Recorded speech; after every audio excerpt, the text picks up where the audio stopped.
il existe un moteur que l'on n'entend que très rarement dans les discussions entre devs. Il n'a pas les ombres dynamiques d'Unreal, ni la qualité de Unity. Il n'est pas à la mode, il n'est pas impressionnant, il est même souvent tourné en ridicule. Mais ce moteur a changé bien des vies.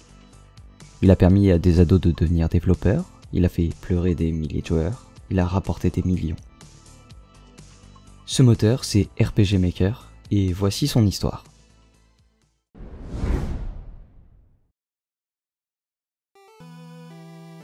Nous sommes en 1988 et le Japon est en pleine effervescence informatique. ASCI Corporation, un éditeur sur l'informatique, conçoit un petit programme nommé Mamirin sur PC 8801, un micro-ordinateur japonais. Il s'agit là de l'embryon de ce qui deviendra par la suite RPG Maker. Ce logiciel permettait de créer des dialogues, de changer les stats de ses personnages et avait une interface de programmation vraiment très simpliste. Arrive peu après Dante 98, puis Donjon RPG Tsukuru, des noms obscurs pour le public occidental mais qui fondent les bases d'une idée simple. Ici, n'importe qui pouvait créer son propre RPG, son propre Dragon Quest fait maison. C'est en 1992 que sort RPG Tsukuru Dante 98 sur PC 9801. C'est la première version officielle. Elle permet de créer des maps, des dialogues, des systèmes de combat. En somme, un jeu complet créé par le joueur. Pour le moment, tout reste ancré au Japon. Le succès de Dante 98 est modeste, mais bien réel, et la communauté active grandit. Puis vient le lancement local de plusieurs RPG Maker sur console. Le public est donc plus large et ça se vend très bien. Il y a même des concours officiels de créateurs envoyant leurs disquettes ou leurs cartouches afin d'être notés. En 1997, RPG Maker 95 voit le jour. Il s'agit du premier RPG Maker sur Windows. Cela dit, il est très limité techniquement et ne reçoit donc pas un énorme succès.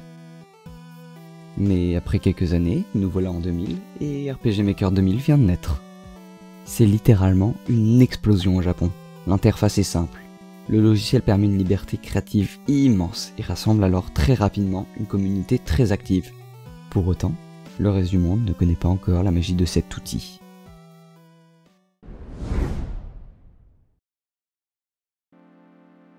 Fin des années 90, Internet se répand, et avec lui, le partage. C'est un homme, un seul qui va tout changer. Don Miguel, un programmeur russe qui décide de traduire RPG Maker 95, puis RPG Maker 2000, illégalement mais passionnément. Ces versions piratées vont circuler partout, Imul, Kazaa, Mega Upload. Les jeunes créateurs s'en emparent et les forums explosent. En France, des noms comme Oniromancy, RPG Creative ou RPG Maker FR deviennent des havres de création. Ce sont des ados, sans expérience, sans budget, mais avec un rêve, raconter. Et pour la première fois, ils peuvent gratuitement et immédiatement. Certains copient Final Fantasy, d'autres inventent, et de temps en temps, naît une étincelle.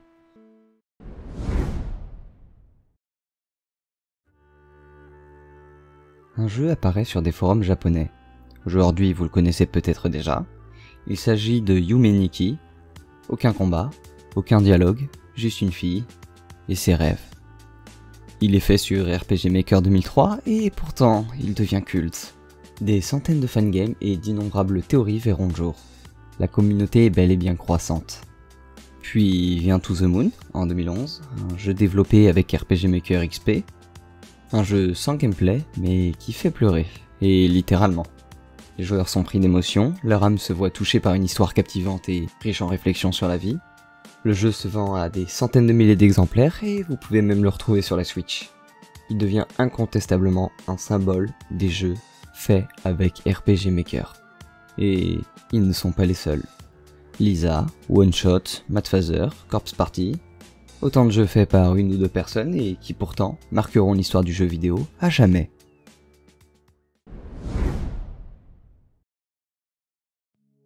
RPG Maker ne rapporte pas que de l'émotion, il rapporte aussi de l'argent. Les versions officielles se multiplient, XP, VX, VXS, MV, MZ, et on peut dire que ça se vend très bien, par centaines de milliers d'ailleurs. En 2021, on sait que RPG Maker MV, à lui seul, atteint le demi-million de copies vendues, ce qui représente environ 10 millions de dollars. En juin 2014, Humble Bundle a lancé une offre spéciale dédiée à RPG Maker, un pack de différentes versions de RPG Maker avec des packs de ressources ainsi que d'autres logiciels complémentaires. Tout ça à prix réduit, et forcément, ça en intéresse certains. Plus d'1 million de dollars en une semaine. Voilà. C'est juste énorme. Mais ce n'est que le début. Les assets, les plugins, les musiques, tout se vend. Tout s'échange. Ian Fly, l'un des plus grands créateurs de plugins, s'est assez enrichi pour vivre grâce à ses créations. Et les jeux ? Omori dépasse le million d'exemplaires. One Shot est porté sur console, Angel of Death devient un animé. RPG Maker est une économie, une véritable industrie, et pour certains, une fontaine de jouvence faisant couler inspiration, émerveillement et talent caché.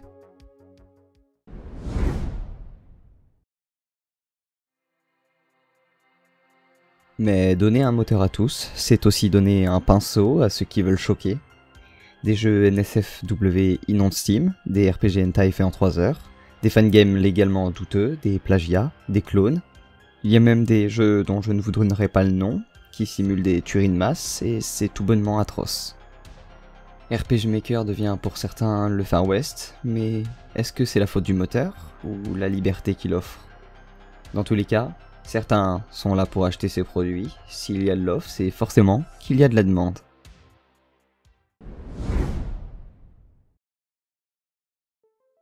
Ce que RPG Maker n'offre pas, la communauté le construit. Que ce soit des mods, des scripts, des plugins, des patchs, des passionnés recréent tout. Combat en temps réel, plateforme, interface sur mesure, arrière-plan amovible. Des moteurs open source apparaissent, ici RPG, MKXP, ils permettent aux joueurs de jouer aux anciens jeux sur mobile, Linux ou même sur console piratée.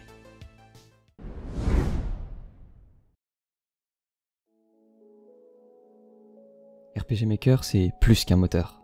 C'est une génération. Des joueurs devenus développeurs, des développeurs devenus artistes. C'est des sons qu'on reconnaît entre mille. Des menaces de monstres dans les forêts trop silencieuses. Des maps faites avec amour mais jamais terminées. Des jeux sur soi, sur la dépression, sur l'amour, sur l'oubli. C'est une culture de l'intime, de l'expérience. C'est un moteur de pixels et de vérité. On parle tellement moins de RPG Maker depuis quelques années. On le cache dans le CV, on en rigole entre 2 vidéos sur Unreal. Mais c'est bien ce moteur qui a fait naître des vocations. C'est lui qui a permis aux voix les plus fragiles de s'exprimer. C'est lui qui, sans le vouloir, a créé des jeux qui resteront à jamais gravés dans nos mémoires. RPG Maker, c'est la preuve qu'il ne faut pas d'argent pour faire pleurer un joueur, il suffit d'une idée et d'un outil.